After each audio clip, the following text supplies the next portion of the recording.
Say these words with your English voice. Uppercase. Uppercase letters are always used at the start of a sentence or a proper noun, such as a name. So proper nouns are the names of people, places, or things. The next one, lowercase. These are small letters. So let's have a look at some nouns with uppercase and lowercase letters. For uppercase, I've got the name Jack. J is an uppercase letter. Jack. And for lowercase, university. As you can see, the U in university is a lowercase letter.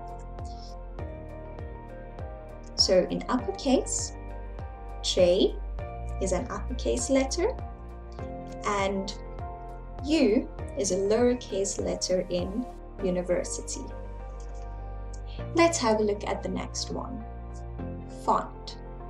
The font is the design of letters. So how you choose to design your letters in a piece of writing. The next one, size. How big or small letters are. So use the word size in a big font and in a small font. So big, small. The next one, bold.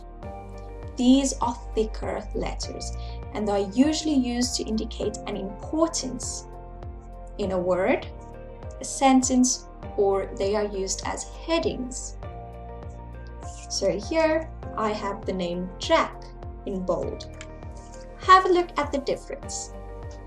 Jack, this is completely normal, and here it's in bold.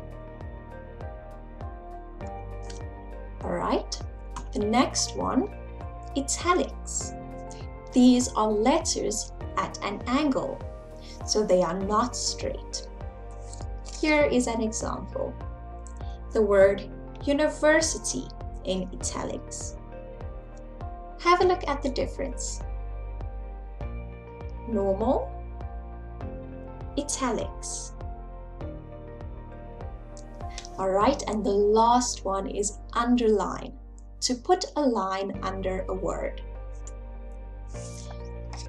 So, the example, I will go shopping today. So I've underlined this sentence to remind myself that I need to go shopping today. So this can also be used to indicate an importance in a sentence or for a word.